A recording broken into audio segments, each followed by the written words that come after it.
but we're going to do some other presentations first. So probably sitting over there. Oh, you're doing the pledge. I thought you were testing. No.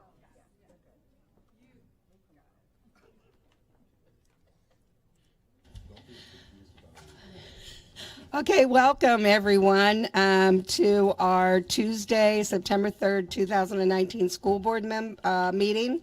All members are present, and at this time I'm going to ask Caleb to lead us in the pledge.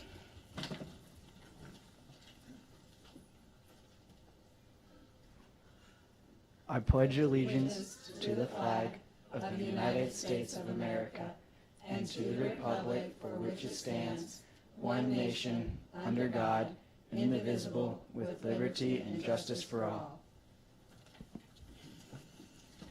Perfect, thank you.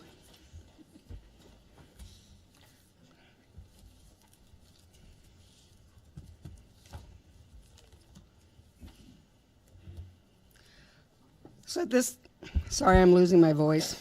At this time, the board would like to take this moment to, we're proud to recognize that we are residing on traditional Dena'ina land.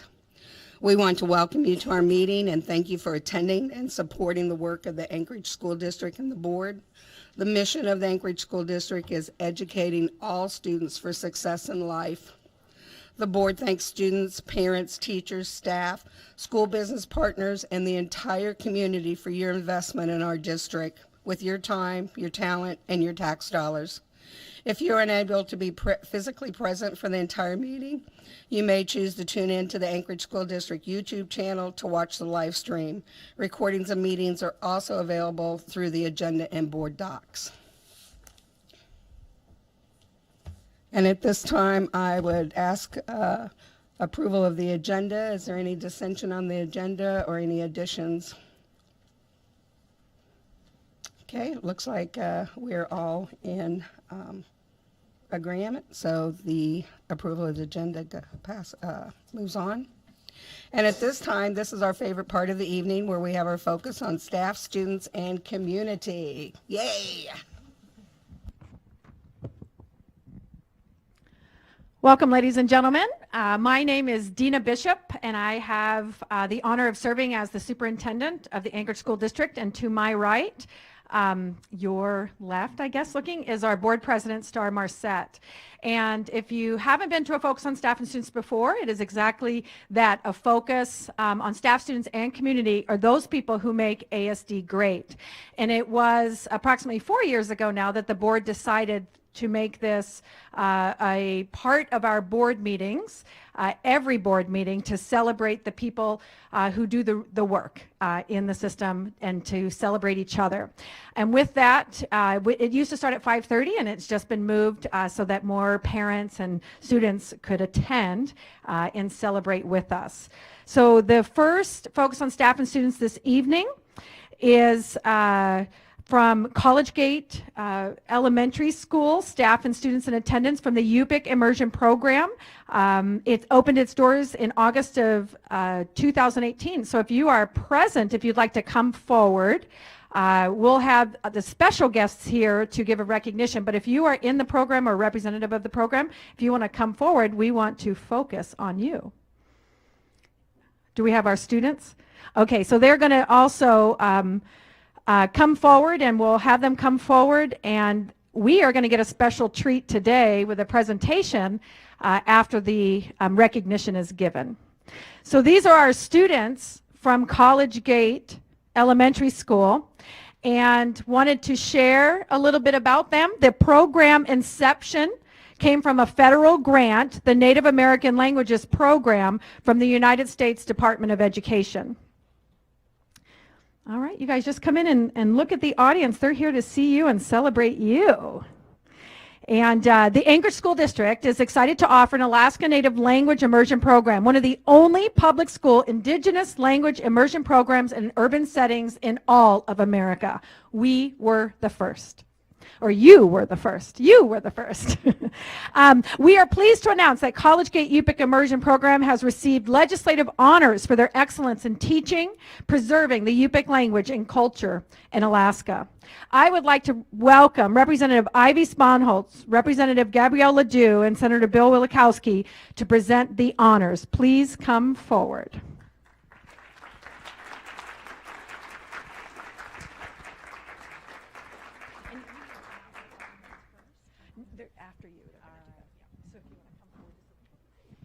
All right, hi everybody. So I'm Representative Ivy Sponholz, and you guys go to College Gate Elementary, which is my neighborhood school.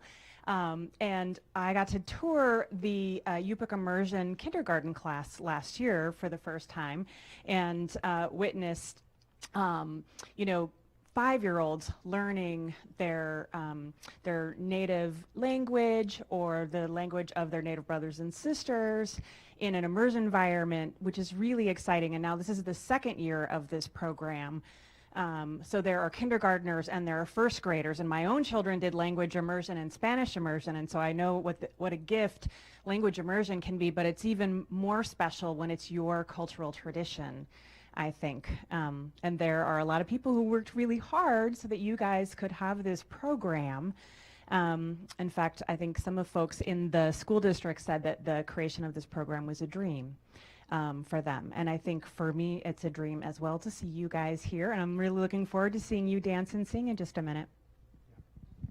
Thank you. I'm Bill Wilikowski, State Senator. And one of the really great things about being a legislator is we get to do a couple of these citations every year. And we're limited to the number that we can do to recognize incredible people and organizations in our district. And we certainly wanted to recognize this immersion program, which is really a gem in our city and our state. And Nelson Mandela said, if you talk to a man in a language he understands, that goes to his head. If you talk to him in his language, that goes to his heart. And language connects us to our ancestors and future generations. It's so much more than simply how we communicate with one another. Through language, we pass history, culture, traditions, a way of life, and a soul of the people passed down from generation to generation. And if you lose a language, you lose a piece of yourself. So we're really honored to be here today and to recognize you and your efforts to preserve this wonderful language and culture and tradition. Thank you. Thank you. And they have a song, but I want to let everyone know that our immersion programs and these students and this culture and the parents that have given, it's really for any Anchorage child. And so no matter what your cultural background, it is a gift that we can learn about Alaska Native ways and Native Yupik language for anyone, because everyone can value from that. And we're so pleased that we're able to do that in the district. And because these kids are I saw a performance last year and they are fantastic. So with that, I'm going to turn it over to your teacher, I think. There she is. And absolutely terrific. The first year was amazing, and Kayana.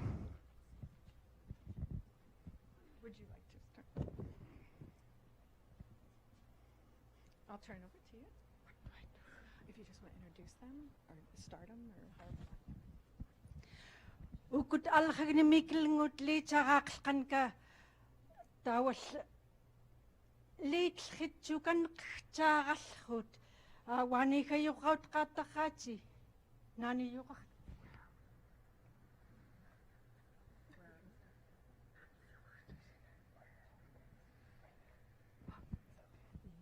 Huyana.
Thank you. We would like to offer you, please come forward, and students, you can gather around as well. This award is for you for being the first. Here you go. So this is as Senator Wielechowski was saying, this is a legislative citation honoring the College Gate Elementary UPIC Immersion Program. Thank you for what you're doing for our children, and thank you for being here and for dancing and singing for us today. Thank you very much. Koyana. And may we get a picture right here, and everybody turn around this way? Turn around and face that.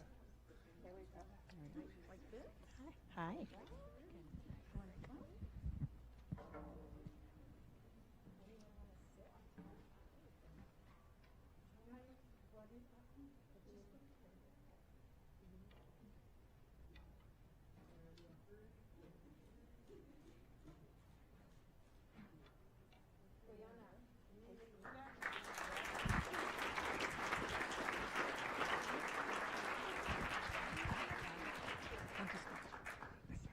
Thank you.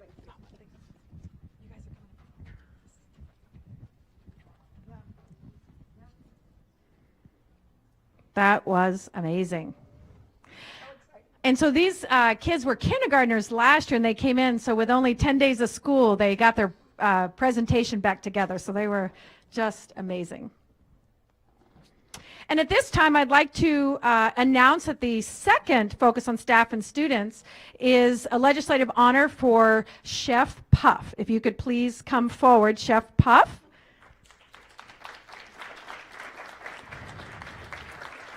And then we also have, and I just have to say, you know, you worked for a while, and Chef Puff took our national champion mentee, student chef Baker, and won the nationals. And I just thought they probably love those names, Chef Puff and Chef Baker. And they absolutely took the nation, and they went to Dubai. Is that correct? Abu Dhabi. So they traveled internationally. So in addition to that, I would like to please come forward. Melinda Dooley, Jamie Quintanilla, Madeline Thornquist, Kelsey Clark, Janelle Maglona, and Victoria Sanderson. And please come forward. And we have Pro Start here from Service High School. Is that correct? All right. So we are going to give a couple of recognitions in regard to Chef Puff and our Service High School Pro Start. So Chef Puff, I'm glad you're back, is now at the University of Alaska. We lost her to the bigwigs, but she still helps mentor our kids move from our program now to the UAA, so we're happy about that. Although she was a teacher at King Tech for many years, while at King Tech, Kelly coached a Skills USA national champion in commercial baking, and then coached that same student at the World Skills USA competition in Abu Dhabi. I should have read my notes. And educator Melinda Dooley and her service, where's Melinda? Over there at the end. And her Service High Pro Start team placed first in their category at the 2019 Pro Start Invitational Competition.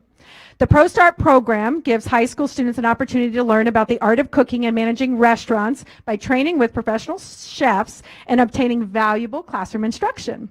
And we are pleased to announce that Chef Puff, Melinda Dooley, and the Service High Pro Start team have received legislative honors for all of their accomplishments. And I would like to welcome Representative Josh Revak, Senator Kathy Giesel, I didn't see her. Oh, there she is. Representative Andy Josephson, I saw him here, and Representative Bryce Edgman to present the honors, the legislative honors. So here we go. I'll turn it over. Thank you so much. So I'm Representative Revak, and all I can say is we couldn't be more proud of our Service High School culinary team. I remember Senator Birch and I, Senator Birch sponsored this citation, and I remember talking to him about it, and he was so proud of what you guys accomplished. And this is, it makes it even more of an honor for me. I wish he could be here to present this with us. But I'm very honored to, on his behalf. And we're really honored to have another representative and our Senate President, Kathy Giesel. Thanks, Representative Revak. I have the honor of standing in place of Senator Birch, who sadly has passed away, but I think I can speak for him.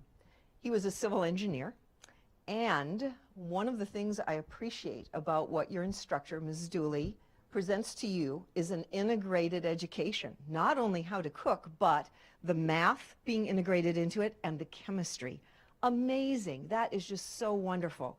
I know you guys are getting a great education from her. She's certainly been doing it for decades, and we're very grateful for her expertise. So I know that Senator Birch would want to honor you guys and thank you for your hard work.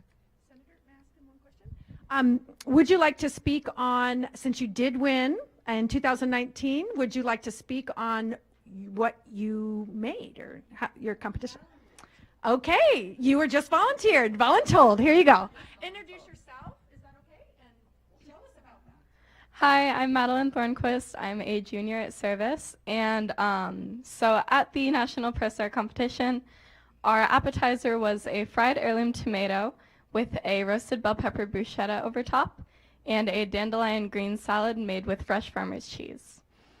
And our entree was a seared pork chop over a bed of Brussels sprout slaw and a yam puree, drizzled in apple cider jus. And then our dessert was a trio of mini pecan pies, which had a coconut whipped cream over top, a chocolate ganache, and an apple espuma. Awesome. Would you each say your grade and your name? I'm Jamie Quintanilla, and I'm a junior at Service High School. I'm Kelsey Clark, and I'm a junior at Service High School. I'm Janelle Minglona, and I'm a junior at Service High School. I'm Victoria Sanders Jordan, and I am a sophomore at Service High School. These young ladies won as freshmen and sophomores and competed against seniors. So very impressive. So there will be a two-peat and a three-peat. Yes, there were. Well, with that, I will just say, you know, my grandmother always used to jokingly say that the way to a man's heart is through his stomach, and I tell you what, that those entrees were touching my heart. So, Miss Dooley, if I could get you up in front here, I'd love to. I'm honored to present to you this legislative attestation on behalf of the Alaska State Legislature. And also, if I could get, there's a copy for each of you in here, by the way, and if you need a couple more, just let us know. I know somebody who can make sure that happens. And if we could get Principal, if we could get Frank Hauser up here, that would be fantastic. We're real proud of Service High School for some photos. So thank you guys so much for all you do. Thanks so much. Come on right in here. Oh, okay, right in. Oh, right here. And come on in, you guys. Right here. Come on up here.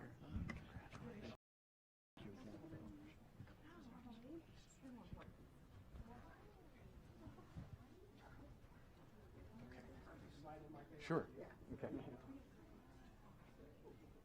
We'll give you all copies.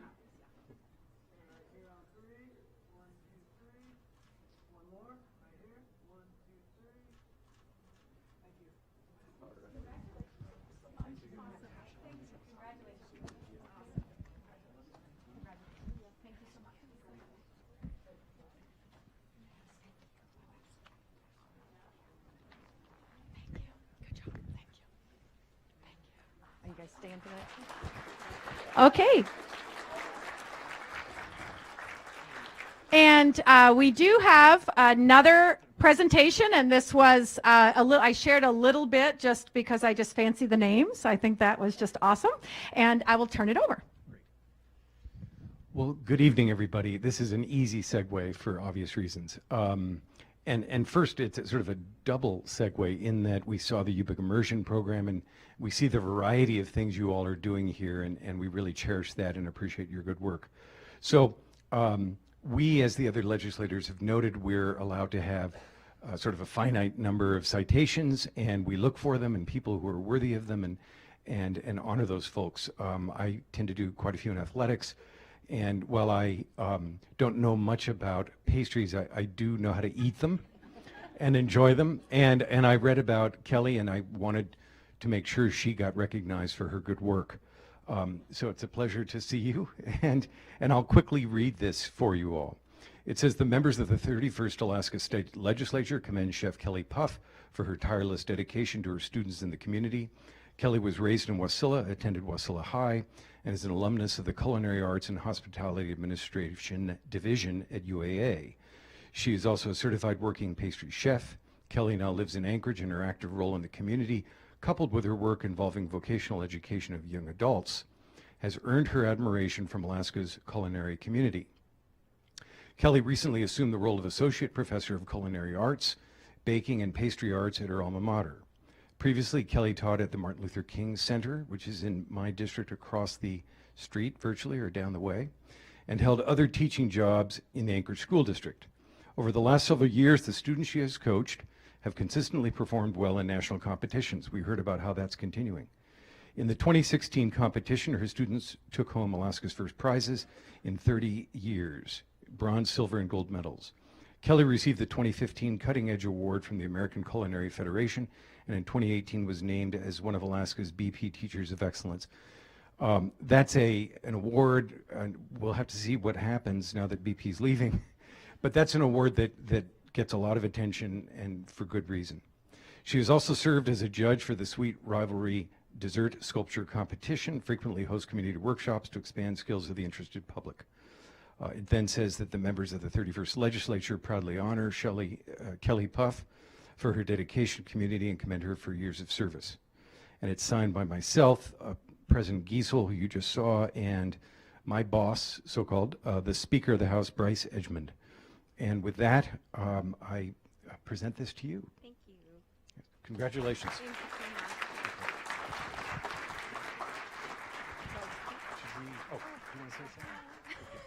I was told I didn't have to talk. Thank you so much. This is such an honor. This one caught me by surprise. I don't know what else to say. I definitely believe in teaching and culinary arts and inspiring our youth to follow their dreams, and I'm happy to be a part of that. So thank you. Thank you. And we'll take another picture, and I just want to let you know we're doing our best to create now at King Tech as well as at Service and Chugach and many other East tonight have Pro Start kids that will funnel right up into your programs. So thank you.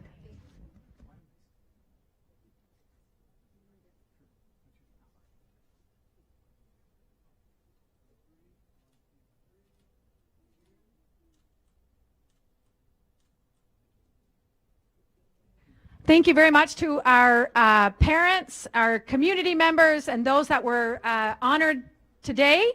You make ASD great. Have a great evening.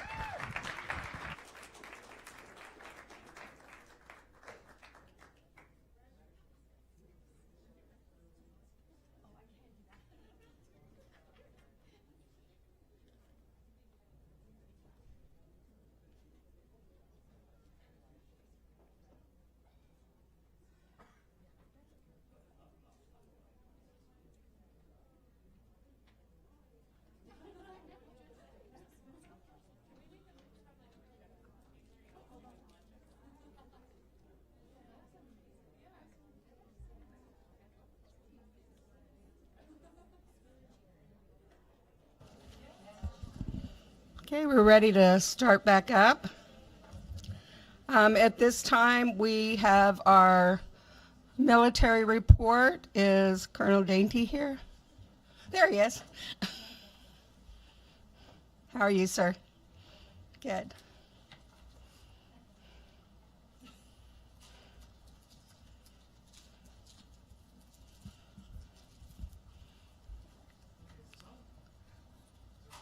Nope, you need to push a button there. Oh, there you go. It's on. Okay. All right.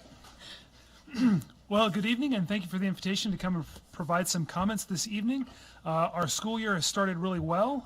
The J-Bear students and parents are settling into their new routines. We've already seen 2 schools practice their evacuation drills, and that was a success. Although J-Bear was not required to support those different events, we are standing by and we're ready to assist in whatever ways we can in activities like that. This month we will be having our first meeting of the school year with the principals of the 4 elementary schools on base. And these quarterly meetings are going to allow us to share ways in which we can support one another and ultimately benefit the students and the families. Our J-Bear Outdoor Recreation Program is planning to partner this school year with the base elementary schools to offer ice fishing opportunities for students and the use of the Eagle Glen Fitness Park for base-wide elementary cross-country ski competition. So we're hoping that this partnership will provide additional opportunities for students to get outside and enjoy some of the winter activities that Alaska has to offer. And so actually participating in some of the cross-country trails on base, they're actually really nice. So that's a really cool opportunity we can provide to the kids. So with that, I'd like to conclude by thanking you for all the service you provide to our J-Bear students and our parents, and just say that we're looking forward to a great new school year. Thank you, sir. All right. We look forward to that too. Thank you. So we do not have a student rep yet. I will be attending their meeting on September 10th, and hopefully we'll have a new student representative on our board, and we will see them at our next meeting. With that, I don't believe we've had any committee meetings, but if you'd like to give us dates, Ms. Bellamy, on when your next meeting is. I'll let Andy go first because Okay. I try to precede his meeting. And Andy, do you have a date for us?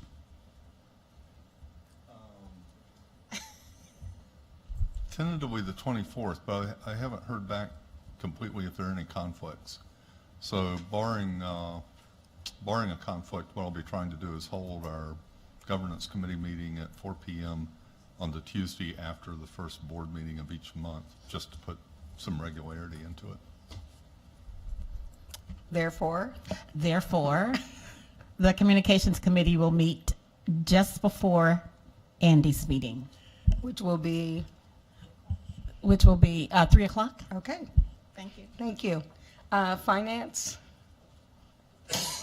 Ms. Vagelis. We're scheduled to meet on September 17th, I believe, at 3:30. Agenda TBD. Okay. Are there any other committee reports? Hearing none, we'll move on.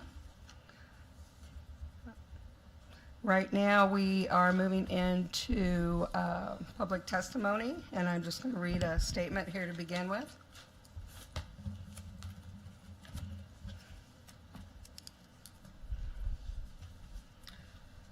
So the board welcomes public comment on non-agenda and non-action items. We value public comment and ensures that we remain aware of public thoughts, ideas, and concerns, and informs our decision-making process. There is a 1-hour slot at the beginning of the meeting. Testimony in excess of 1 hour will be heard at the end of the meeting or may be submitted in writing. We have a table front and center with microphones available for testimony when I call your name. You will have 3 minutes to testify, and you may begin speaking when the timer appears on your screen to the left and begins the countdown. When you have 30 seconds left, the number will turn yellow. When the timer reaches 0, please finish your opinions. Additionally, it's not our practice that board members answer questions or engage in discussion with members of the public. This is your time to speak and our time to listen. The board will consider all information shared by the public, and when deemed necessary, issues raised in testimony will be referred to administration for follow-up. Okay.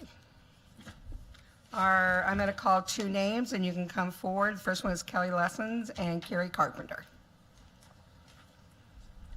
Welcome, ladies.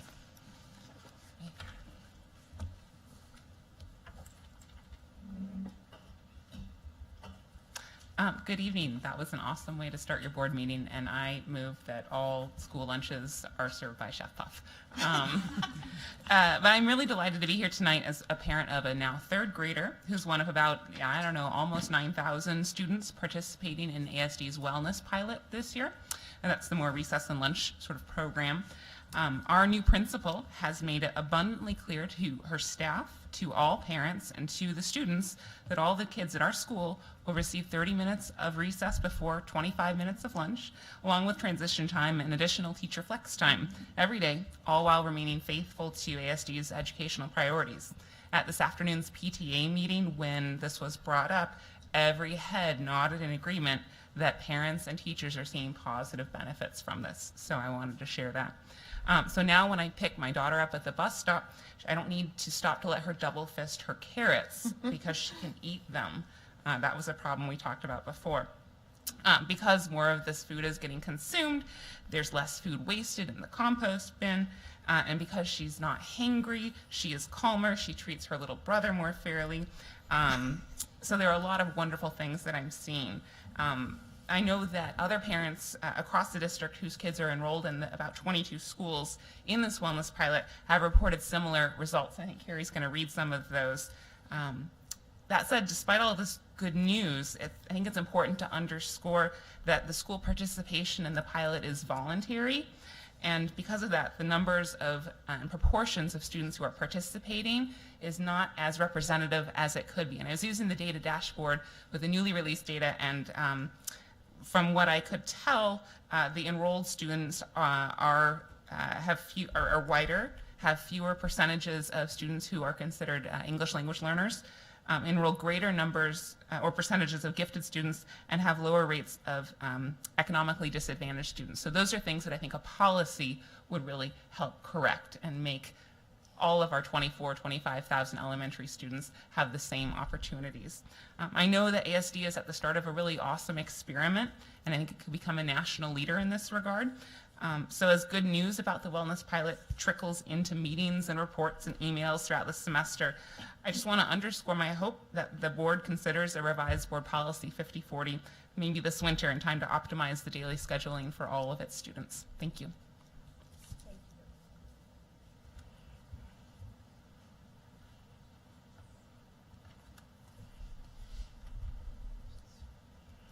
Hello, I'm Carrie Carpenter, and first of all, I just wanted to say that I really wanted to talk about how happy we are to be working with Melanie Sutton and Mark Stock. They have put a tremendous amount of effort into rolling out this wellness pilot project, and it's really nice to see how much effort they've put in, and we're happy to be a part of that too. They've continued to meet with us and communicate with us, so the four of us have been working together to roll this whole thing out.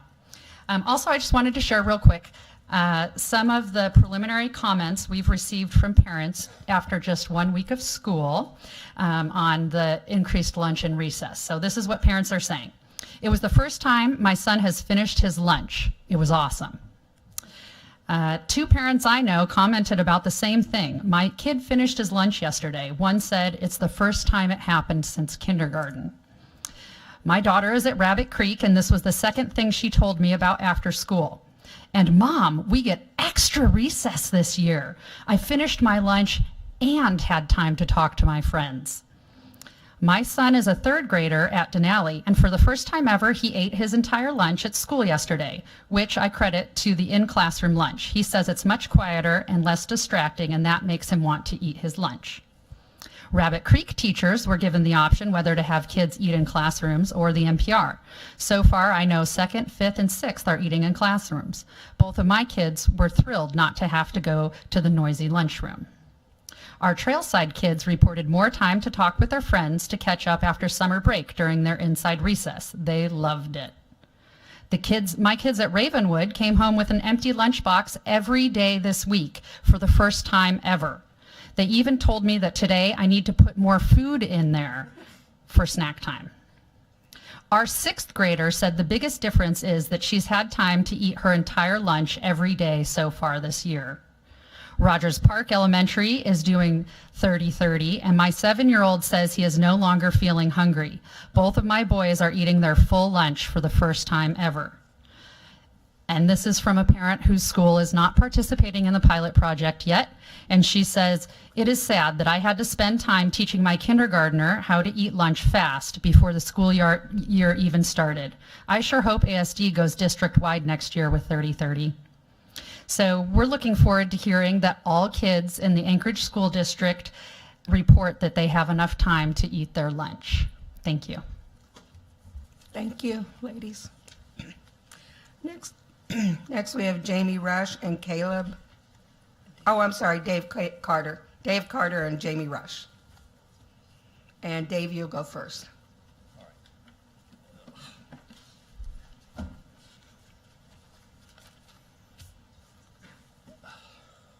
Okay. So thanks for hearing from us from the public, and you're not going to be seeing me every meeting. I know I was here last time. I'm a retired attorney, as I've mentioned before, and just like to occasionally comment on public policy and certainly on educational policy. I'm so glad that you're working with these folks on the ASD 60 stuff, and I did send a copy of an article from the Wall Street Journal to Ms. Mitchell, and she could share that with you if you want. Tonight, I just thought I would let you all know about a book that I just learned about and just finished reading. It's called The Founding Myth, and the author is Andrew Seidel.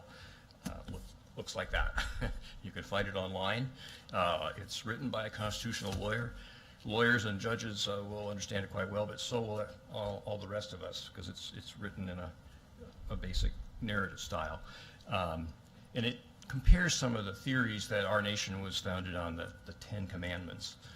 It wasn't, the whole First Amendment freedoms about freedom of speech, freedom to assemble, freedom not to participate in a religion is directly contrary to a lot of the commandments. It's important for us to know about that.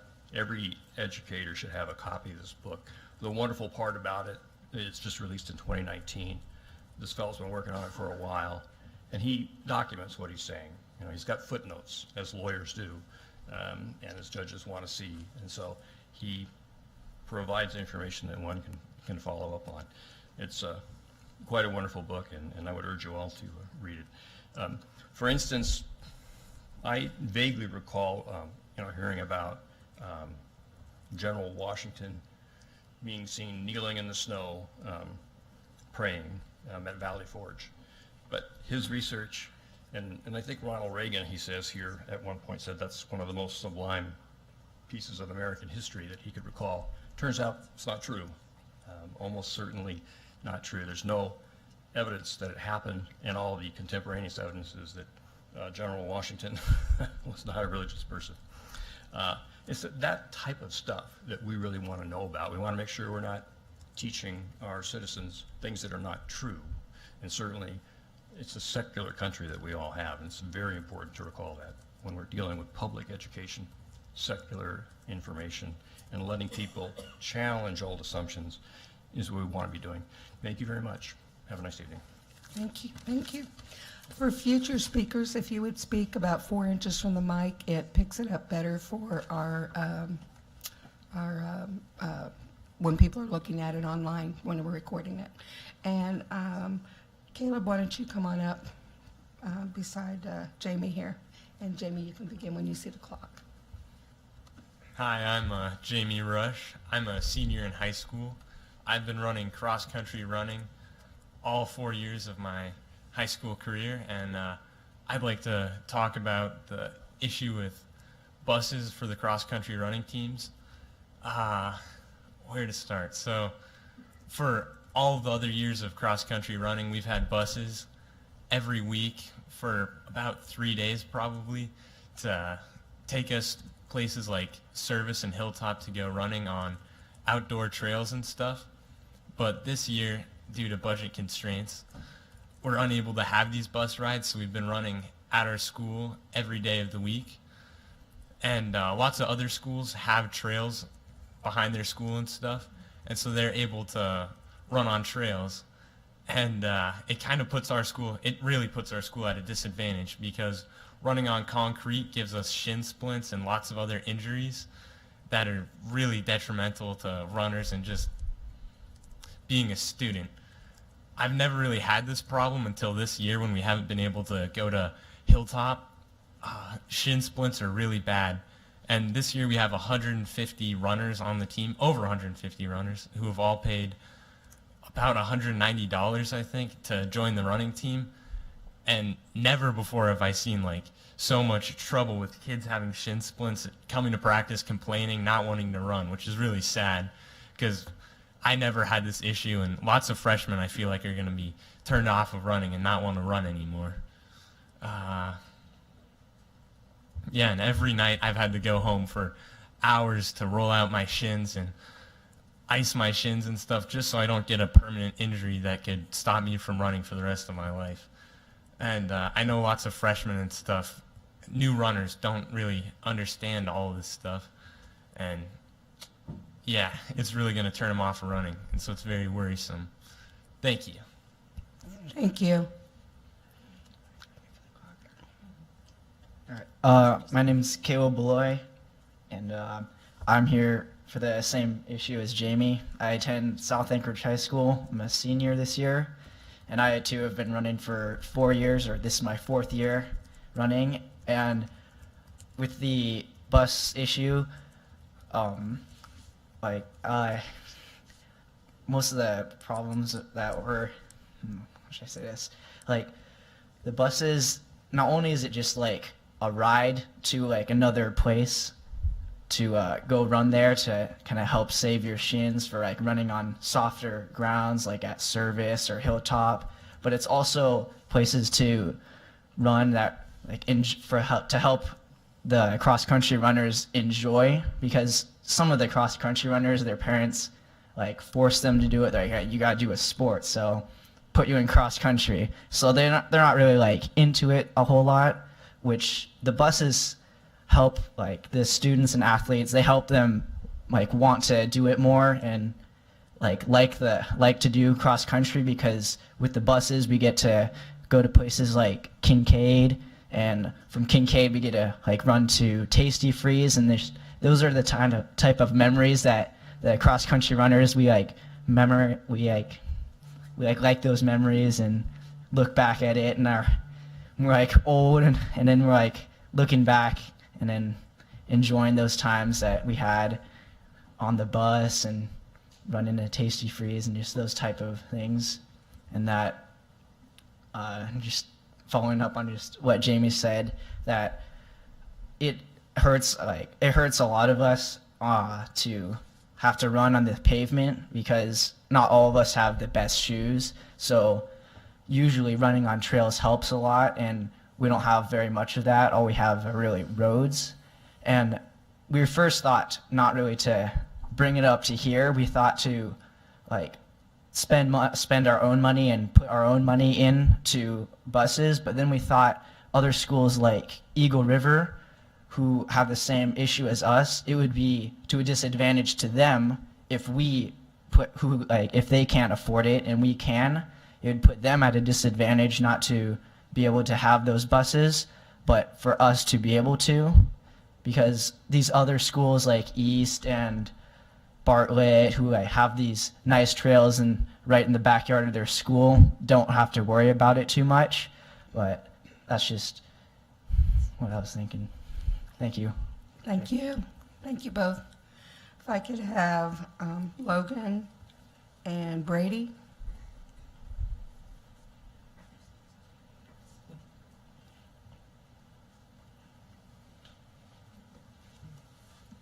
And Logan, you can go first when you see the clock. Hey, I'm Logan Burrow, and I'm also a cross-country runner at South Anchorage High School. I've been running since elementary school, and every time we go running, there's always a bus, and it always takes us to cool places. For me, it's really sad to see that we can't go there anymore. We can't go to Kincaid or Service or Hilltop and see cool places to run. And I know I'm a senior and this is my last year at South, but for the freshmen that are younger and haven't started running as much, it's really good. The buses are a great experience for everyone. It helps everyone run. Not to mention that it also includes a big social aspect to running, because the bus is like, it's a place where everyone sits down and you talk and you have fun, you know? So the buses, for me, are an important part of cross-country running. Not only do they include running, but you have time to talk, and yeah. But also they take you to running places that really help you out with your running career, you know. They brought up a lot of our main points, but that's just, I agree with them. Thank you. Thank you.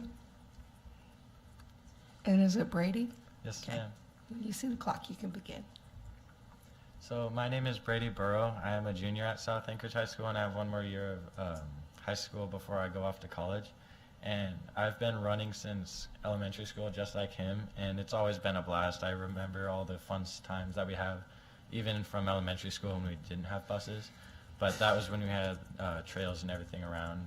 It was really fun. But then last year, I also have some really good memories from Tasty Freeze and all those other places that they talked about. The buses, piggybacking off of what he said, they add a whole new aspect of social. They add a social aspect to running, because usually the coaches don't let us. Well, they don't let us, but it's more for the run and not for the talking when we're doing hard workouts. So it's really nice to get to know the team and the people that you're around when you're running. Makes it a whole lot more fun. And I've seen people that are just degraded from not being social, even though they are social people.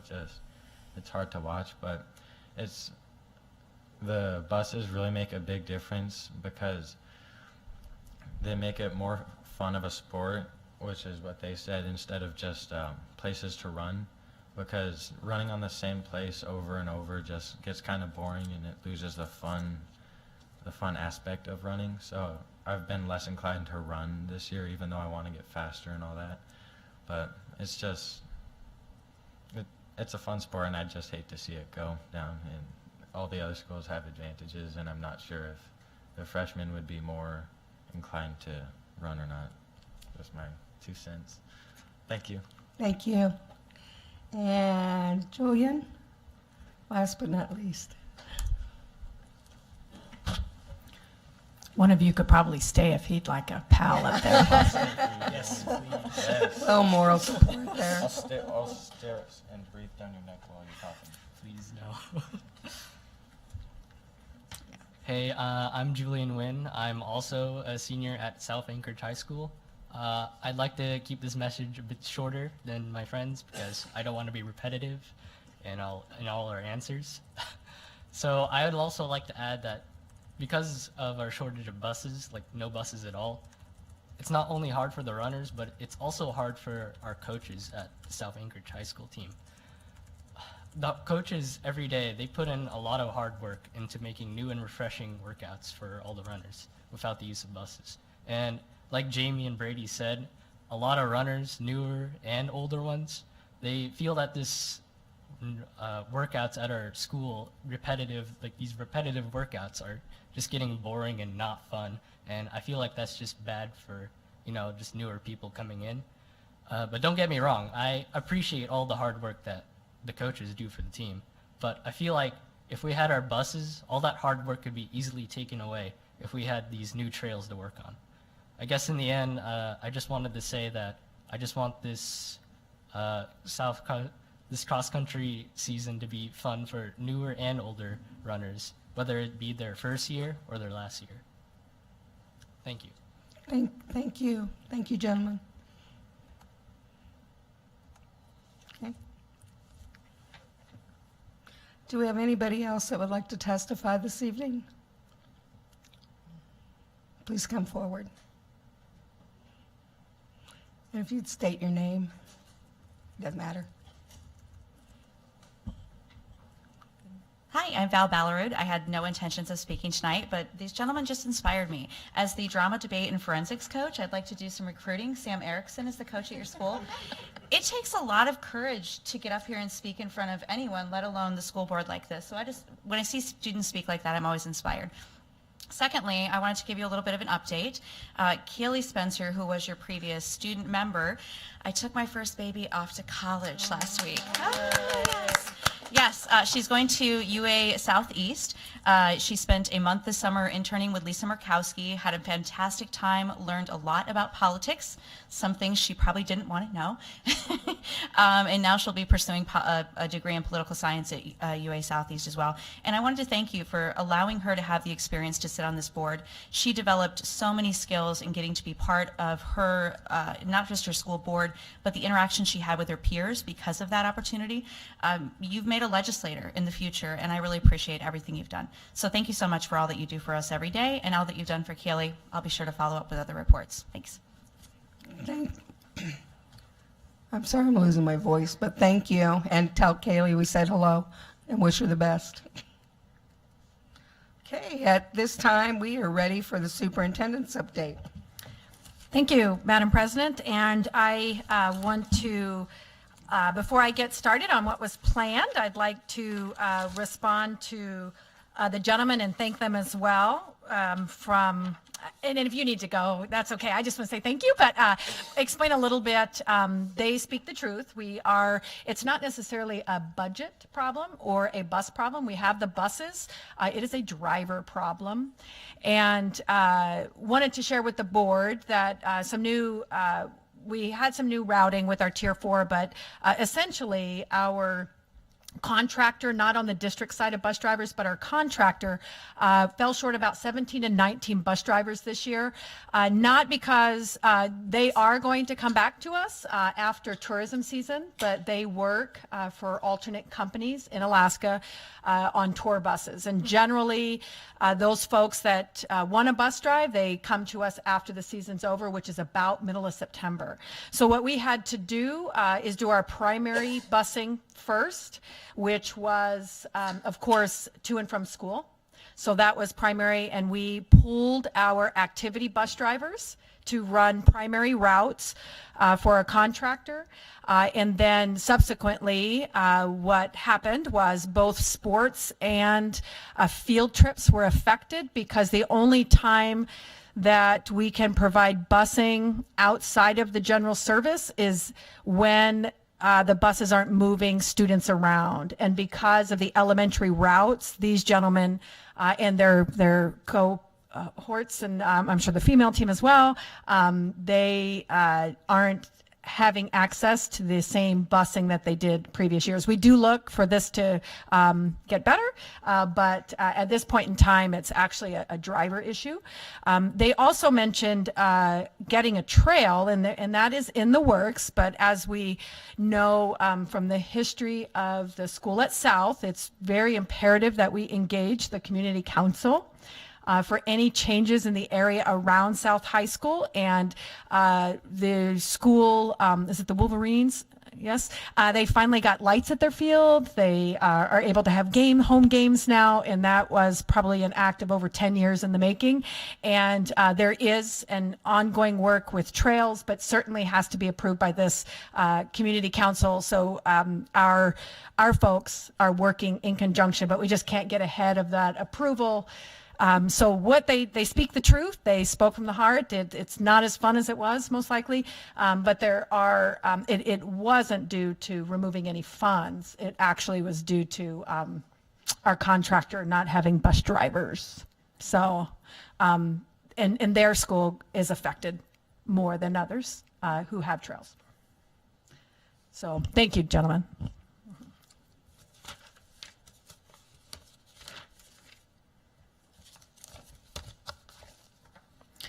And I might as well also say, I think Kaylee taught us much more than we probably taught her. So she was amazing.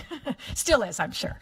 So with that, I just wanted to share in an update the remainder of the summer school opportunities. This is kind of perfunctory on our schedule year after year. The board is updated on prior to the summer and then after the summer.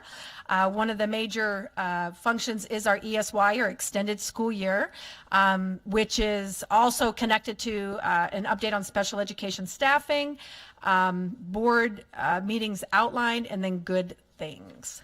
So with that, wanted you to know that the special education related services are provided with students with disability, and it's actually in law to not have that summer loss, if you will, to keep students, especially with the highest needs, engaged, and that is some of the language in the law. And so if you're wondering what is extended school year, or we always, educators like to use acronyms, ESY, what is it? We have itinerant services, which are developed by small groups at ESY site or community locations. So we can provide actually at our school or sometimes at libraries and other places for services for students. Really depends on what's written in the IEP and the disability. But we also have site-based services, which is like a summer school, a whole 6-week summer school, 2.5 hours per day per week, not 2.5 hours a week. It's more than that. So in morning and afternoon sessions.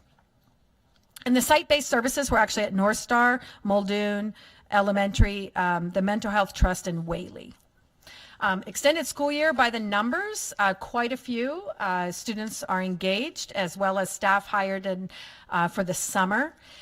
17 different related service providers. Of course, bus routes are run, and the incredible, the last one was put on there for just the administrative duties of 236 changes occurred in the summer alone to those services. So they are planned by the IEP team to continue, but sometimes you learn new things, or those IEPs have to be adjusted, or even transportation, things like that. So these are rather the different functions and the services that were received by students. I wanted to highlight that we did have the Alaska State School for the Deaf and Hard of Hearing. Students attended ESY focusing on the theme of geography, landforms, earthquakes, and first responders, personnel jobs, and responsibilities. So I just learned a little bit in extra detail about specific responses, and that is one of the things that we are working on, is some new technology for response to emergency for our deaf and hard of hearing staff and students. In regard to the staffing update, we do have 23 present vacancies in special ed teachers, but understanding that those aren't classrooms that we have classrooms without teachers in front of them. They're just not full-time employees. They are subs, and many of them are retired special education teachers. So they're some of the best teachers, most experienced. It's just that they are on a substitute recall rather than as new employees to the district. And so we'd love to get folks into special education. The number of hires that we did thus far this year is 63, with an additional 71 total, with an additional 8 general education to special education positions. As you see, the number of hires for school nurses, registered nurses, speech language pathologists, anything that was left, current vacancies in school psychologists or hard of hearing were met with contracted services. So the special education teachers, all these needs are met, but they're just not met with employees of Anchorage School District. Of course, they're substitutes. So they're employees, but not full-time equivalents there. There was a request as well, and which was easy. I figured I would just put this into the superintendent report so that we can share this and the board can see how is it that our meetings are made public and or recorded. And the president mentioned that in regard to the microphone, we like to say, well, I have a loud voice, I was a coach, that's okay for us in the room, but really the microphone is for those recordings primarily. And that's why it's kind of cumbersome when we have a work session, because it's just awkward to be so close together and use those, but they're essential in picking up in the video. And that's recorded. So if anyone wants to watch why the meeting is going on and watch online, that the first page, if you can go back, is our website. So if you go to the ASD website, up at the top corner, there's the school board. And if you go to school board, this top is going to show up. And anytime that you do that, if you log in that way, we move the logins up to the top. That was a request that came from this group. And we did that. Actually, they sat at the meeting and said, wow, that made a lot of sense. So you can have public access, employee access, or watch online. If you hit online, you actually, it's live. You can see that live right now. If you see the gentleman from South that was here that testified. So this was just a snapshot of it being live that they said that they were going to do for me right when they started. They got that done. So you can hit watch live now and people can follow. But just so you know, when it's finished, if you were to go to that same website, you could find archived items of past board meetings. And so we do use YouTube because anything that we have online, we have to be sure it's ADA accessible. And so it does take a little bit of time to turn. If you're not watching it live, the video generally turns up within 24 hours and it's ADA accessible. And so you can go back and watch prior ones. At the time of the 8:20 meeting, we had 2 views that were live, and then since then we have a counter, and those are live counts. So if you go on and you actually review that, you'll see it change. So we have live counters on our website for who's accessing. And there also were They also have work sessions are live or can be archived and are seen as well. So if anybody had a question about a discussion that happened, you can just direct them here. We want it to be easier and a greater access. And we did review the question from the board in regard to having it on TV sometimes and then on YouTube the times that it's not matched, but our recommendation would be to keep it the same. It would be cumbersome, if you will, for the back room to do that in different times and then be able to communicate to the public in time to say this is where you can get it this week and this is where you can the other week. And in fact, on 8/20, I think the whole system was down, so none of it was or recorded or on TV anyway, even the assembly. So this just allows us, I know it's when we had it meetings a different day, we actually had those two venues. Now we have one, but I believe that it does allow the access, hopefully, that the board is seeking in the public. And with that, my next update is this gentleman, we miss him. This is, as you know, Mr. Wilson there, and wanted to share with you something good happening just as an update during these first couple days. He actually, his team at a school went through with kids to say, how would you, and of course, Marcus Wilson, Principal Wilson is at Wendler now, and they talked about how do you deal with stress with kids? But I just thought it would be great for anyone who's passing along to understand. And they came up with things like have fun, sports, read, breathe, take care of yourself, get exercise, don't eat a lot of junk food, sleep for at least 8 hours, journal if you want to identify stress, write it down, mentally rehearse positive actions and what would you do if you could control this or take control, and also motivate yourself. So the brain, a lot of times the loudest voice in our heads as adults as well as kids, the loudest negative voice is our own, and other people really have more faith in us, and so we can change that around by having positive thoughts. And I think we're going to need quite a bit, and I want to thank our teachers and our principals who have been adjusting to a new way to do business in staffing. I shared a little bit with the board that we moved 12 people around before the school year started, the day or two before school started, and understanding that last year we appropriated all staff to schools that we could. We did start to hold some back, but we allowed principals to articulate, so we had to make the decision last year. Do we take positions away from schools based on the projections and then not have teachers or principals know what their staffing is to the fall, or do we just allow them to make a case and assign them? So what we did was allow to make the case and assign staff, but that if students show up at a different school, there weren't what we called holdbacks. And so we didn't hold any staffing back. And actually what we did hold back, we put to other positions or teaching positions where they articulated the need. So that left us, we did put some unfilled positions on hold, and they were at elementary schools. So they were released this week at the appropriate schools where staffing showed up. So they weren't really holdbacks. We just at the beginning of the year held people and said, don't hire these because they might be moved to a different school. So rather than have somebody start at one school and move, we gained a couple of holdbacks, if you will, at the elementary level. When they saw changes occurring, they were able to get with principals in time. As we move forward, knowing that the revenue for which we had kind of wiggle room in the past to make decisions, we are just operating differently because we assign all staffing, but again, whether it's assistant principals in a school or teachers, whether they be core or elective, they're going to follow where children reside. And with 30%, a little over 30% mobility in our district, that's a challenge. And so I just want to share with the board, I don't believe that challenge is going to get easier as we move forward. I believe it's going to become more difficult, whether it's with reduced revenue or increased expenditures, money's tight. And so I want to thank those that made the adjustments, parents, kids, staff.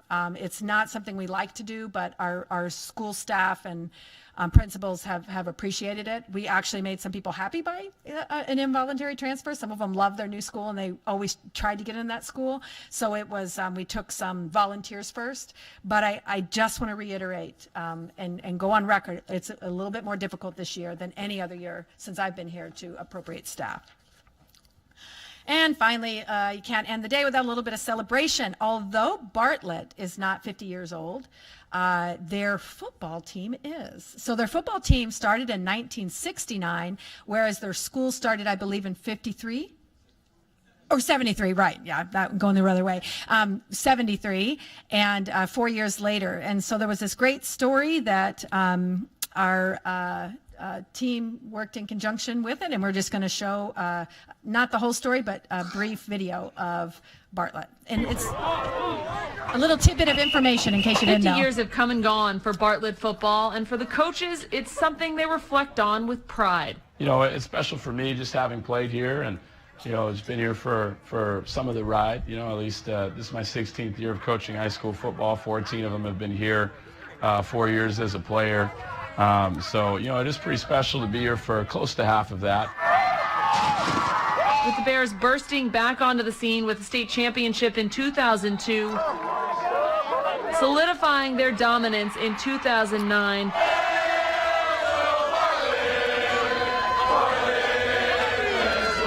and being in playoff contention almost every year since. The one consistent at our school has been football. And I think it's the one thing where people associate with and can say when they come back, hey, is Coach Jay still there? Are you guys still running the wing tee? Do you still have the Michigan helmets? You know, and I think all that stuff is really cool. For the current players, it's about being a part of something bigger than themselves. The tradition over here is very nice. I'm very honored to play in the 50th anniversary game. Yeah, feels very good. For Coach John Jessen, it's achieving a goal he set for himself long ago. Well, I mean, personally, just my own thing is I thought if I was ever going to be a head coach in my life, that I wanted to be somewhere a long time. I'm starting to coach my players' kids. You know, it's awesome. And while the Bears haven't had the best start to the current season, one thing is for certain. And this place is special to me. The school is, everything. And I don't want to teach or, you know, coach anywhere else. Football is something everyone can celebrate at Bartlett. So that's a little fun. And just to let you know, Coach Jessen got married on that football field. Yes. And just another great story that our folks worked on with the news media is to get the good story out about Whaley. And wanted to share that one as well as my last good thing. Learn in school that words matter. So at Whaley School, they use them to make their students feel welcomed. When I first started here, the walls were all white. As I've been here, we've done little by little to make our school look really like a school. Principal Robin Harris makes sure that the students here are surrounded by positive words. Good job, Ethan. Because the ones they hear outside of school walls aren't always so nice. A lot of our kids have been told that they're the bad kid or they got kicked out of a school and so now they come to us. The students have special needs or behavior issues. 2 years ago, these walls and roof just used to be blank, but we got new teachers and the teachers thought it would be good to fill the room and the hallway up with positive. It's right there. It's better to walk alone than with a crowd going in the wrong direction. 11th grader Andre Becker tries to remember that when people tell him this. It's just a school full of horrible, bad children, and it really isn't. It's just a school full of kids who have a couple of troubles in the regular school district. Positive sayings fill the halls, but step outside the school. I've heard those students are the criminals. Those students are going to be going to jail. Those students are bad kids inherently, and honestly, no kid is inherently bad. Me, I had a lot of frustration. I had a nice little mean attitude.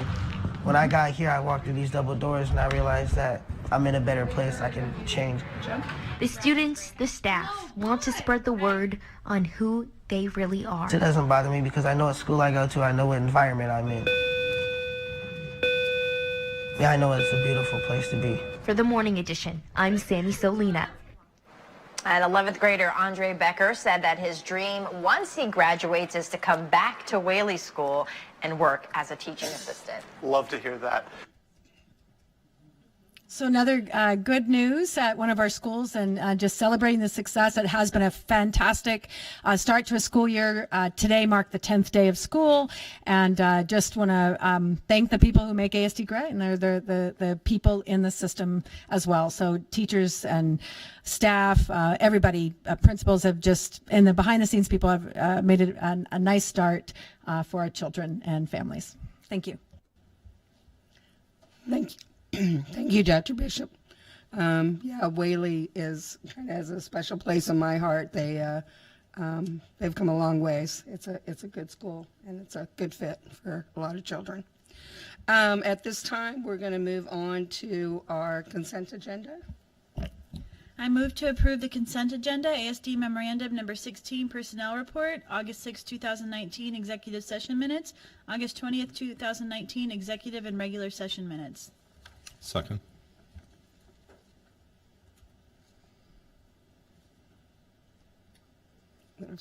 Board members, please vote.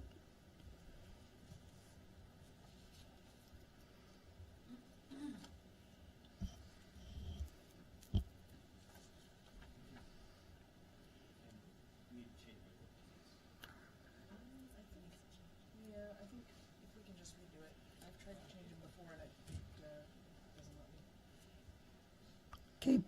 Yeah, board members, we're going to revote.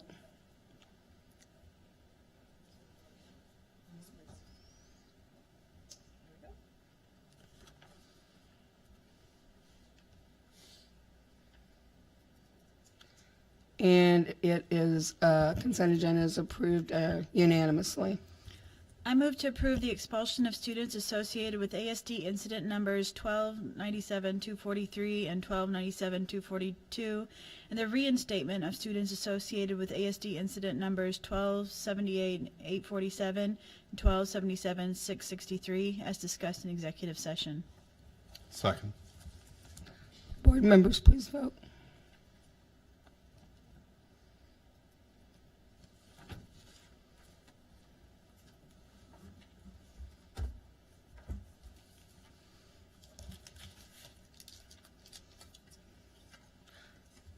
And that resolution passes unanimously.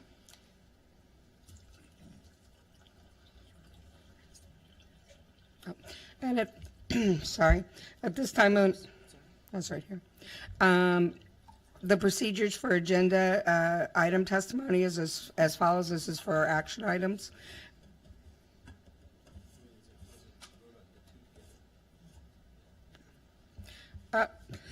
The action item memo is first introduced by the Vice President. If seconded by another board member, I will open the floor for public testimony. If you have signed up in advance or indicated you are interested in providing testimony, I will call your name to come to the front table to speak. You have 3 minutes to talk, and you will see a timer on the screen to your left to monitor the time remaining and inform you of when you need to conclude. After all testimony closes, I will open the floor for board discussion, followed by the student board representative vote before finally calling for the official vote. The voting results will be displayed on the screen. I move to approve ASD Memorandum Number 009 and authorize the superintendent to accept a grant from the Alaska Department of Education and Early Development DEED in the amount of $91,682 for McLaughlin Secondary School school-based transition services. Second. Is there any public testimony on this memorandum 009? Seeing no testimony, is there any board discussion? No board discussion? Please vote.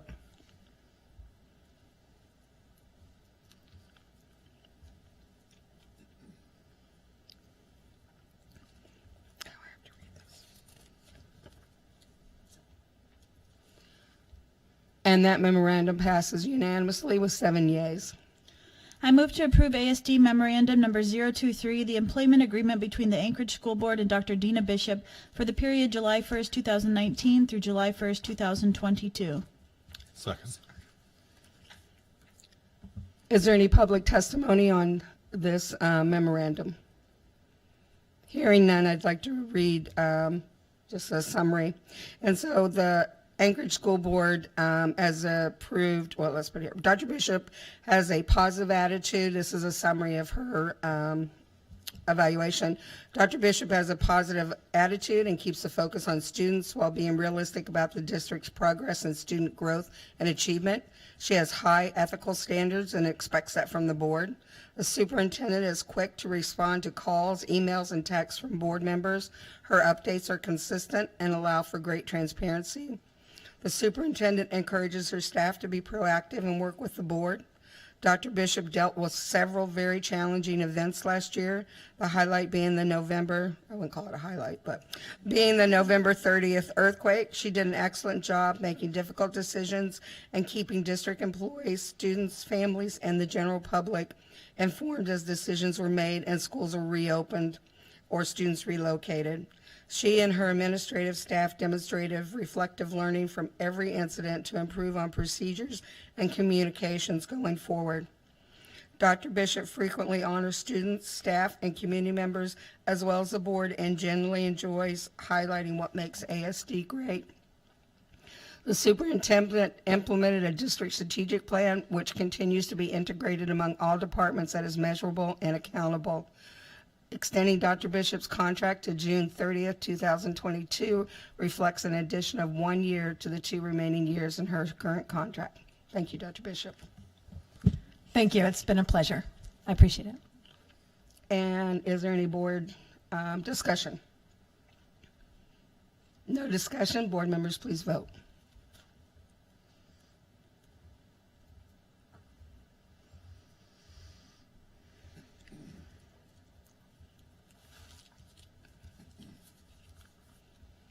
And I'm happy to say that passes unanimously with 7 yeas. I move to approve ASD Memorandum Number 019 and authorize the superintendent to award a contract for the Bartlett High School Earthquake Recovery Project to Absolute Services Incorporated for a total award amount of $1,060,477. Second. Is there any public testimony on Memorandum 019? Hearing none, is there any board discussion? No board discussion. Board members, please vote.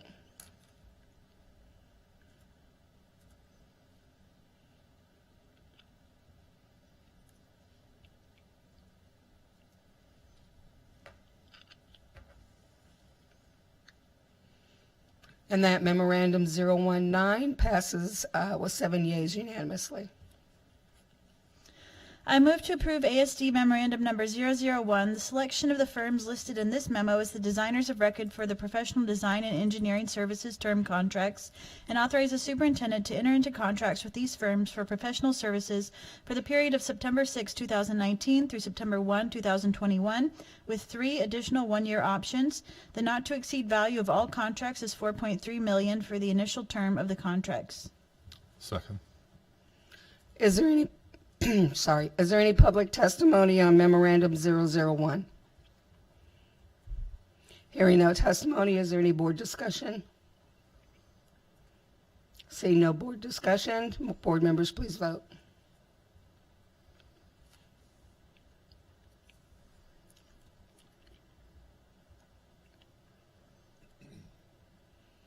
And Memorandum 001 passes unanimously with 7 yeas. Moving on to non-action items, is there any non-action item that board members would like to pull?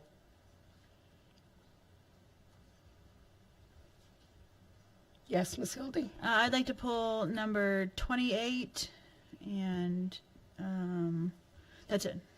Okay. 31? Are there any others? Okay, so at this time, we pulled Memorandum 28 and Memorandum 31. And Ms. Hildy, would you like to speak to 28?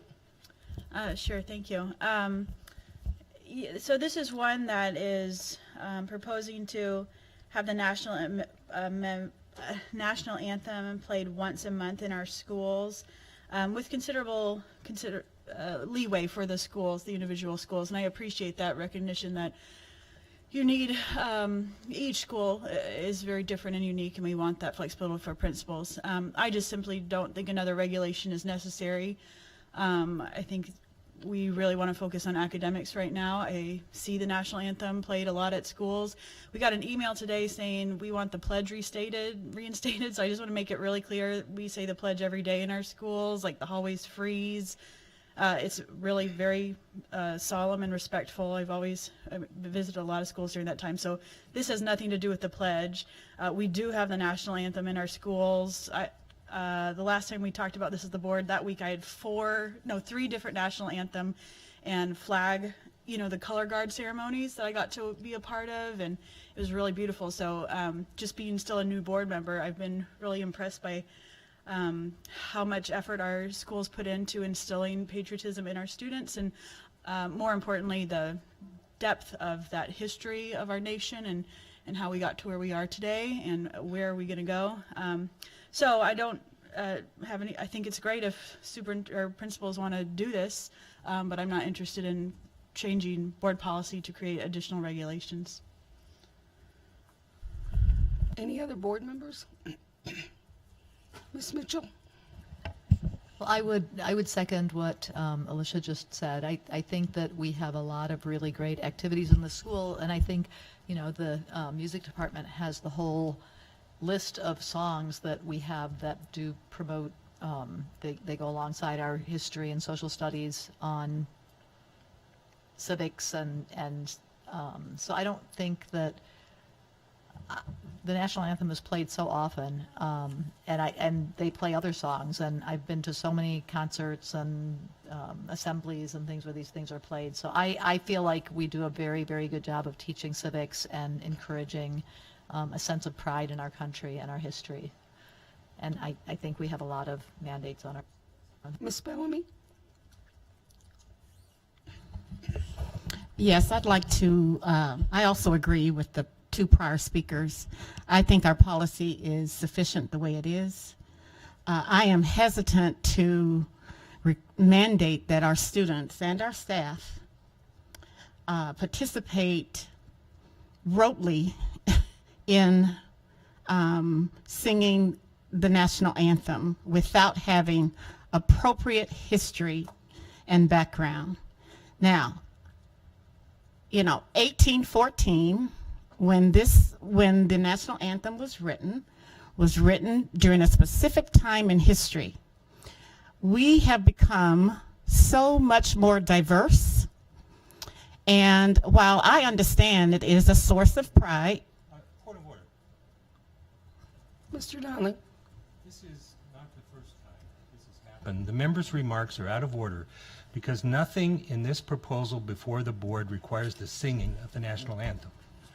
Now, we've said that multiple times and clarified that, and some members have continued to misrepresent what this specific policy change does. Nowhere in it does it require the singing of the national anthem. It requires the playing of the national anthem monthly. Yes. Thank you, I stand corrected. It requires the playing of the national anthem monthly, and you can't just teach the first stanza of the national anthem.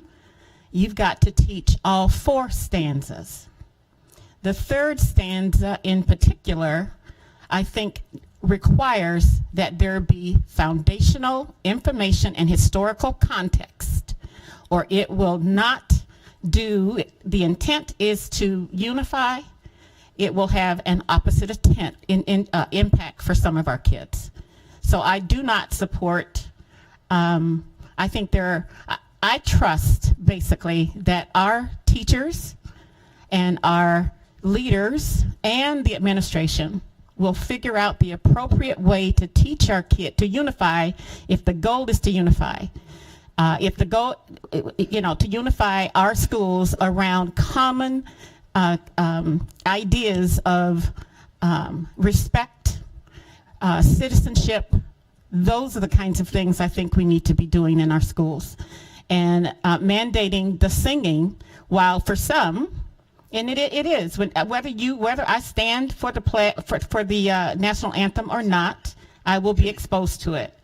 And our kids deserve to have the freedom of At choice some to be point, able to point do of that. order, Madam President. At Thank some you. point, we need Thank to you. debate the motion that's before us, and not some fictitious thing that somebody's just making up as being before us. That is Well, not the motion that's Mr. before Darling. us. That's not the procedure or policy change that's before us. I've heard this repeated over and over and over again in this debate, and I've clearly pointed out, and anybody that reads it knows it doesn't mandate the singing of anything. Mr. Donnelly, when, I think Ms. Bellamy knows that and will correct that again, but I would ask you to wait until she's done with her testimony and then you can rebut. And I would ask you to read Robert's Rules of Order and the requirement that the debate be on the motion before the body. There is no motion or proposal before the body that mandates the singing of the national anthem. Okay, as noted, Mr. Donnelly, the motion before us is not to sing the national anthem, it is to play it. Is to play it. I understand. It is to play it, but it still exposes our students and our staff to have to do, that's a mandate. Whether you see it as that or not, that is what it is. And I thank you for my time. Ms. Hildy?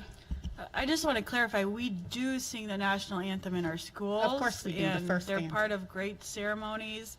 This policy is just saying to do it, play it the first week of school and at the first, once a month after that. So we will be continuing to do the national anthem in our schools. It will continue to be a part of the curriculum.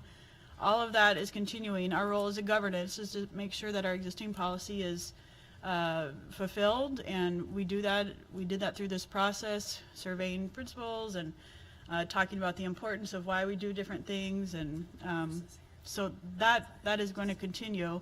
This is just about adding one extra time a month, and that's what we'll be voting on next week, not this week. We're going to keep doing the national anthem, so we think that. So to be clear, I'd just like to read the change. And what it says is the school board encourages activities that instill pride in our country. That is existing. The Pledge of Allegiance shall be recited. The change is from or to and. Patriotic exercises conducted on a regular basis is determined by the school board. And the added verbiage is the United States of America's national anthem and Alaska State flag song shall be played by all schools during the first week of the school year and at least monthly thereafter. Individual schools may choose to fulfill these playings by playing over school speaker systems at school assemblies or other events. Individual schools may choose to play the national anthem and or Alaska State flag song more frequently. Then existing verbiage, the district respects the legal right of individuals not to participate in the salute to the flag for personal reasons. An individual not participating in the salute to the flag must maintain a respectful silence, and what is added, and not disrupt the ceremony. That is the policy change that is before us. Mr. Holloman. Just as chair of governance where this came out of, I'd also point out for schools that are playing the national anthem once a month, this has no impact at all. It's not an extra time. The times that they play it would count under this policy, and it wouldn't change what's happening. I suspect not too many schools, unless they're doing it every day or every week, get it in during the first 10 days. So it might, for a lot of schools, cause the national anthem to be played one more time every school year.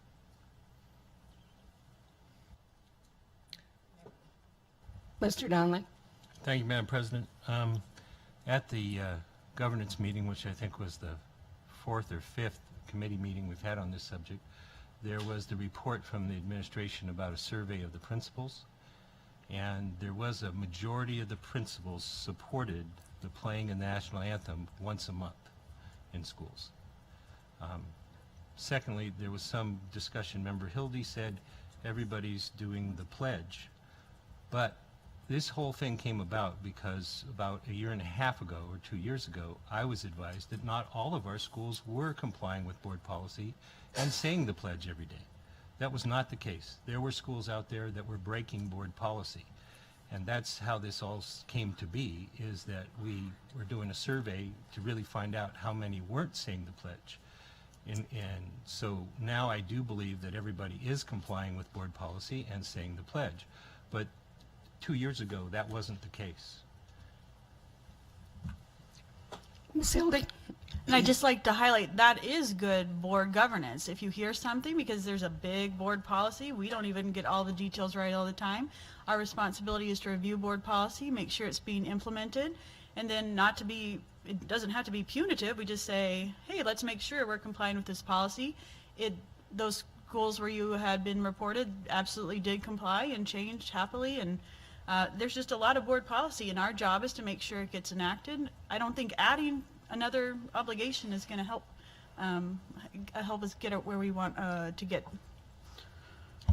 So, Mr. Stark, I have a question for you. You did the survey, correct? Correct. Okay. Was the question to principals whether they would want to have it played once a week or once a month? Or was there any other option? It was, both were asked. The majority of those were opposed. Principals that answered, there were 62 responses from the survey, and when we asked them about once a week, there was a majority that opposed every week. When we followed that up with, would you support both the national anthem and Alaska flag song played once a month, about 6 out of 10, it was 62%, I believe, said they would support that. They either strongly supported it or supported it. And about 30, just around 40% said they opposed it, doing it once a month. Were there any other song. options to that question as to would you prefer it not to be played, or were those the only two options given to our principals to select? Those were the only two options. Ms. Hildy? I would just suggest it was not a comprehensive survey analysis. It was just a quick little survey. If we really wanted to engage with principals on what they wanted, we would bring them into the conversation at the beginning, and that didn't happen. We do, Madam President, Yes. we do have a little bit of information too from the music teachers, and there were some surveys done informally by Dr. Wood with regards to the teaching of it, because that's been a bit of an issue. But with the clarification that it's not about the singing, it's about the playing, we don't need to get into all that. But there are curricular pieces where it is being taught, and as you talked about good governance, we did determine there were some that, a small handful of teachers that were not actually teaching what was in the curriculum. That's now being corrected. Dr. Wood is working with those 7 teachers to get the teaching piece figured out. Great, thank you for that information. Yes, Ms. Michaelis. Just a question to Member Donnelly, if I might. In trying to understand your spirit or the clarification of language here, when it says playing over school speaker systems at school assemblies or at other events, does the playing at a football game meet that requirement, even though it's not to the whole school, or is this intended to reach the entire school body? The work of the governance committee specifically left that to the discretion of the schools. Thank you. I guess I'd ask Member Holloman if that was his understanding also. Yeah. Yes. Yeah. so. Then if I'm to read this and understand that it does branch out to other events that could obviously have other interpretations or meanings, which may not be super clarified, I do believe the national anthem is probably being played many times a month across a wide variety, of sources through our district. I think the Alaska state flag song might be a different, component or piece to it. But I just wanted to understand the intent behind it. Thank you. Further response? Yes, Mr. Donnelly? I think the intent of the committee was to give the maximum leeway to the schools in deciding how to play those 2 songs, but that they wanted to ensure, this proposal wants to ensure they're played at least once a month in some format. Ms. Bellamy? And I guess to governance, and it may be you, Mr. Donnelly. So in singing the national anthem, are we singing, and playing it, are you playing 4 standards or 1? Are we playing all 4 stanzas or verses of the national anthem? Yeah. In all of before this board to sing the national anthem. She corrected herself, I Mr. corrected Donnelly. it. She corrected herself. Play it, please. play it, not sing it. The committee didn't specify. In all of my time in the Anchorage School District, I've only heard it, I've only heard the first verse. Okay, and with the the Alaska Flag song, when that's played, it would be both stanzas. I don't know. There would be Or are we latitude leaving for that the up to the building school? administrator to play a lot of songs. I'm But sorry?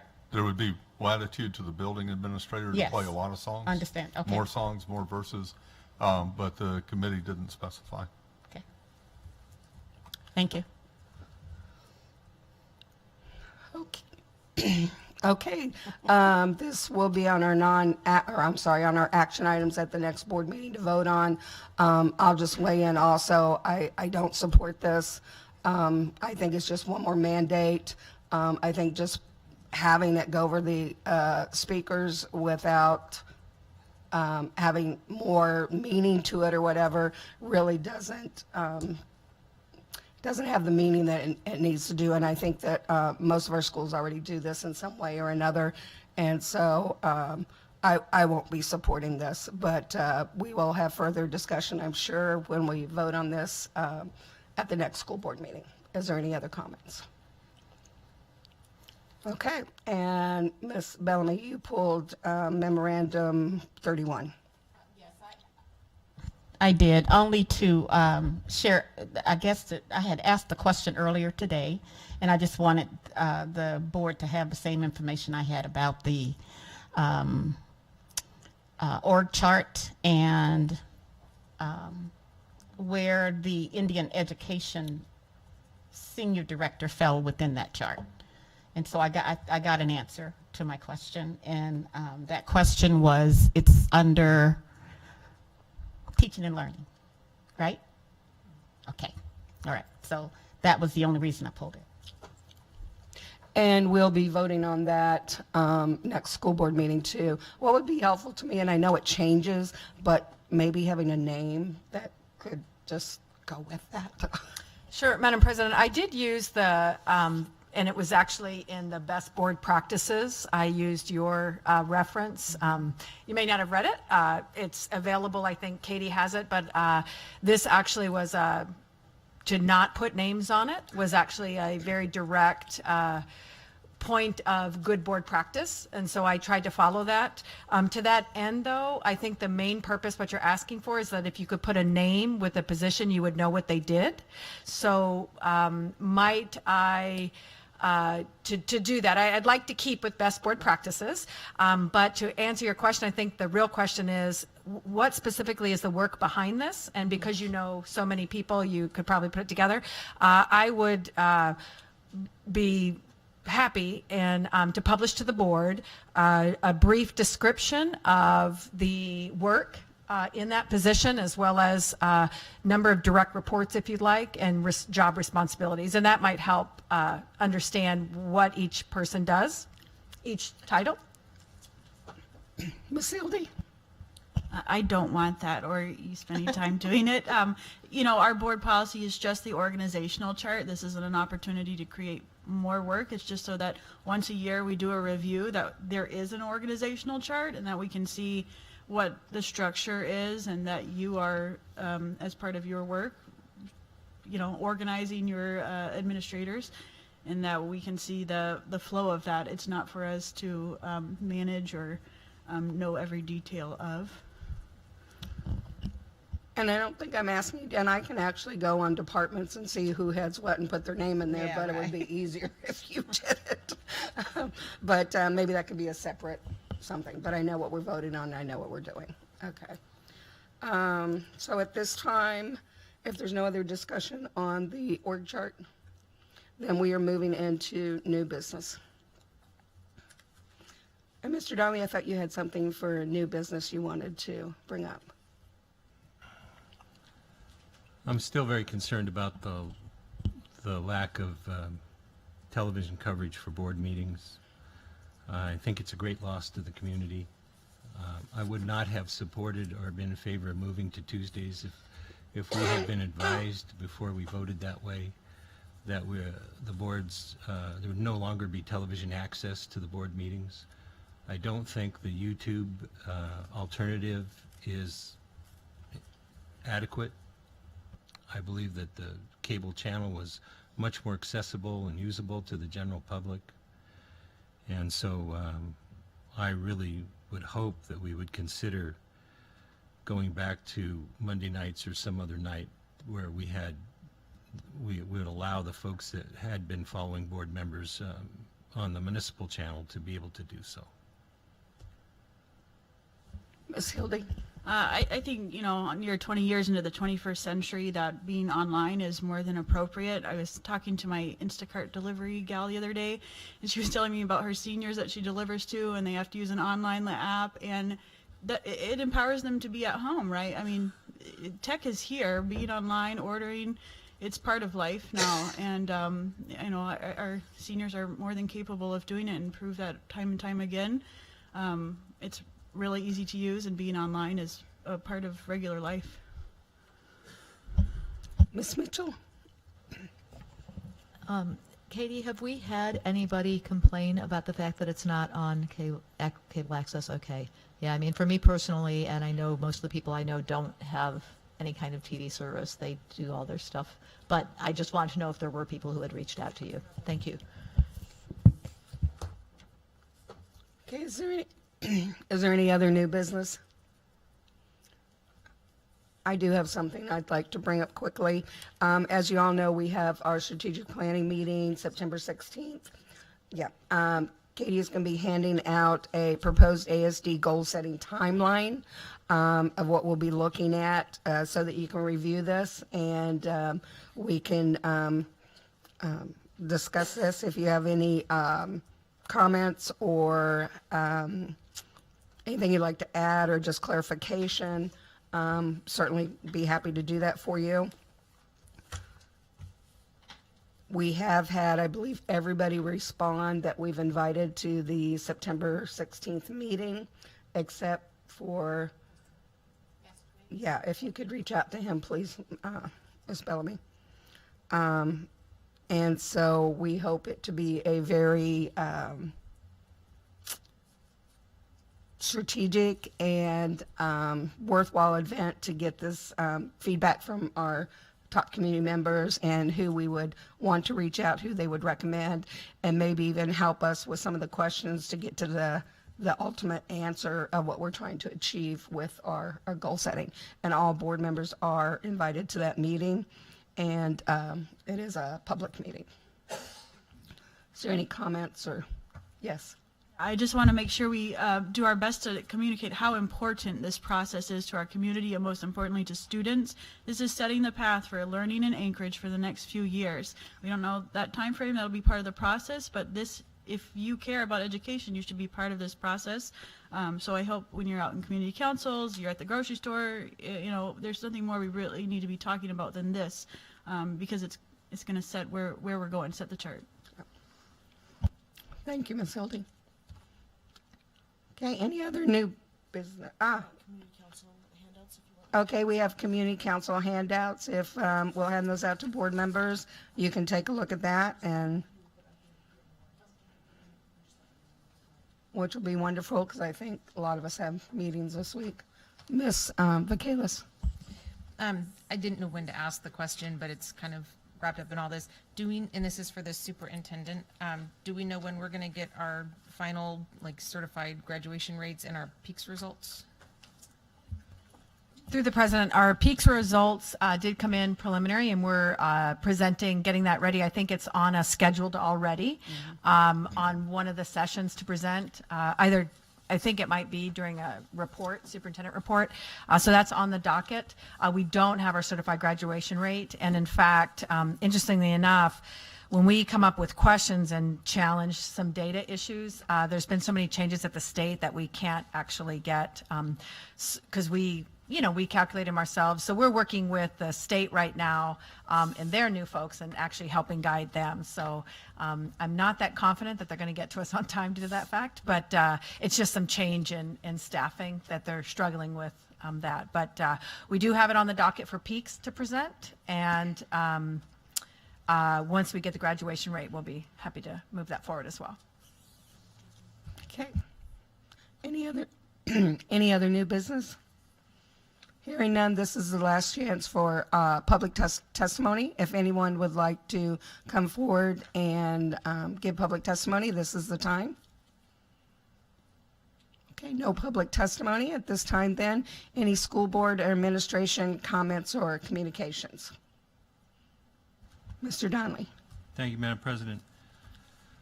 Well, I feel obliged to defend the first President of the United States. Not that he really has to be defended, but I do think the facts were misrepresented during the public comment period pretty grossly. I just wanted to offer the fact that as he preferred, his preferred title was General George Washington, was a Master Mason, and you can't be a Master Mason unless you believe in God. And that multiple United States presidents have been sworn into office on George Washington's Masonic Bible. And Washington himself supported proclamations by government of days of thanksgiving to praise God. He was also, Martha and him were both members of the Anglican Church, in which he served as a church warden and a vestryman. And that he, as a Mason, he supported religious freedom for all Americans. So the facts strongly support that George Washington was a religious individual. Thank you, Mr. Donnelly. Are there any other board comments? So I'm sorry to see that Mr. Wood left because I wanted to tell him that my grandson has taken up the trumpet, thank you, and that he played it in my ear all the way home from the music store. And we will definitely be at the Sonic Boom. We have someone, Ms. Bellamy. I think we did it already, but I wanted to thank the East High School culinary arts class for providing a lovely dinner for us tonight. Yes. That was very nice Was. and tasty. Yes, thank you. Okay. Any administrative? Yes. Madam President, I do want to notify, because it had come up before, that the schools provide practice to make things, and the board actually is paying for their meals, so the public knows. The board pays for those meals, and then we provide it to the school, and it's like real life work. So just wanted to clarify that in case there's questions that there's no free meal around here, right? Yeah, right. And I want to say thank you again. I am enjoying my job tremendously, and I just appreciate the board support. Thank you. Well, we certainly are fortunate to have you here. Do what? No. Oh, okay. All right. Well, you know, this is also the time for administrative if you guys have any comments. Any comments over there? Oh, you just want to go home. All right. Do I have a motion to adjourn? Do I have a second? Okay. Board meeting is adjourned.